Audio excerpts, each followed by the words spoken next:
மார்க்கெட்லயே கம்மி சேதாரத்துல இன்னும் 1% தள்ளுபடி கொடுப்போம். ஓகே, வைரநக கேரட்டுக்கு 5000 தள்ளுபடி கொடுப்போம். தள்ளுபடி திருவிழா.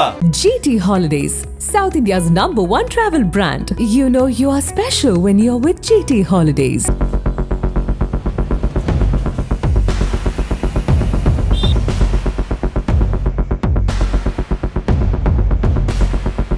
தூத்துக்குடி மாவட்டம் சாத்தான்குளம் அருகே அமைந்துள்ளது அமுதுண்ணாங்குடி கிராமம். இப்பகுதியைச் சேர்ந்த உலகநாதன் என்பவரின் மகன் சந்துரு.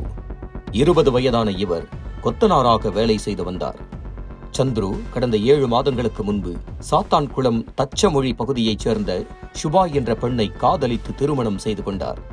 ஆனால் இவர்களுடைய திருமண வாழ்க்கை சில மாதங்கள் கூட நீடிக்கவில்லை. சந்துருவுடன் ஏற்பட்ட கருத்து வேறுபாடு காரணமாக சுபா அவரை விட்டு பிரிந்து தாய் வீட்டுக்கு சென்று விட்டார். கடந்த 6ஆம் தேதி இரவு அண்ணா நகர் பகுதியில் சந்துரு வேலை செய்ததற்கான கூலி பணத்தை வாங்குவதற்காக அதே பகுதியைச் சேர்ந்த பேச்சு என்பவரது வீட்டிற்கு சென்றுள்ளார். வீட்டு வாசலில் அவர் நின்று கொண்டிருந்த போது திடீரென அங்கு வந்த 5 பேர் கொண்ட கும்பல் சந்துருவை கொலை செய்வதற்காக துரத்தி உள்ளனர். பயந்து போன சந்துரு பேச்சியின் வீட்டுக்குள் ஒளிந்து கொண்ட போதும் விடாமல் துரத்திய மர்ம கும்பல் சந்துருவின் முகத்தை சிதைத்து கொலை செய்துவிட்டு அங்கிருந்து தப்பிச் சென்றது. இதனிடையே சம்பவ இடத்திற்கு விரைந்த போலீசார் சந்துருவின் உடலை கைப்பற்றி பிரேத பரிசோதனைக்காக அரசு மருத்துவமனைக்கு அனுப்பி வைத்தனர். இச்சம்பவம் தொடர்பாக போலீசார் வழக்கு பதிவு செய்து கொலைக்கான காரணம் குறித்து விசாரணை மேற்கொண்டு வந்தனர். சாத்தான்குளம் டிஎஸ்பி சுபக்குமார் உத்தரவின் பேரில் எஸ் ராஜபிரபு தலைமையில் தனிப்படை அமைக்கப்பட்டு குற்றவாளிகளை தீவிரமாக தேடி வந்தனர். இந்த கொலையில் போலீசார் மேற்கொண்ட விசாரணையில் பல்வேறு திடுக்கிடும் தகவல்கள் வெளியாகின. சந்துருவை பிரிந்த சுபா அவரது தாய் வீட்டில் வசித்து வந்த போது சாத்தான்குளம் தைக்கா தெருவைச் சேர்ந்த கிங்ஸ்டன் ஜெய்சிங் என்பவருடன் திருமணத்தை மீறிய உறவு ஏற்பட்டிருக்கிறது. இந்த விவகாரம் சந்துருவுக்கு தெரிய வரவே அவர் கிங்ஸ்டனை கண்டித்திருக்கிறார். இதனால் இவர்களுக்கிடையே ஏற்கனவே முன்விரோதம் இருந்து வந்தது. சம்பவத்தன்று அண்ணா நகர் பகுதியைச் சேர்ந்த பேச்சு வீட்டுக்கு சந்துரு வந்திருக்கிறார்.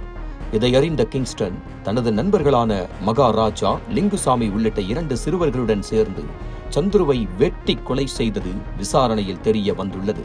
போலீசார் நடத்திய தேடுதல் வேட்டையில் பஜார் பகுதியில் பதுங்கியிருந்த கிங்ஸ்டன், மகாராஜா, லிங்குசாமி உள்ளிட்ட 5 பேரையும் அதிரடியாக கைது செய்தனர்.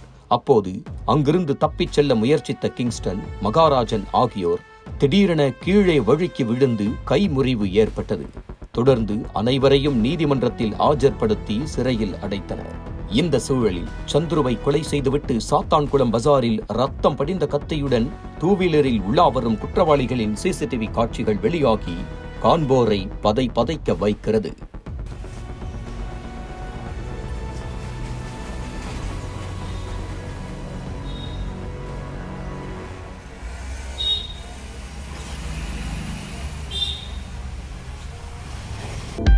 அனல் பறக்கும் செய்திகளை அப்டேட் செய்து கொள்ள நக்கீரன் களத்தை இப்பவே சப்ஸ்கிரைப் பண்ணுங்க.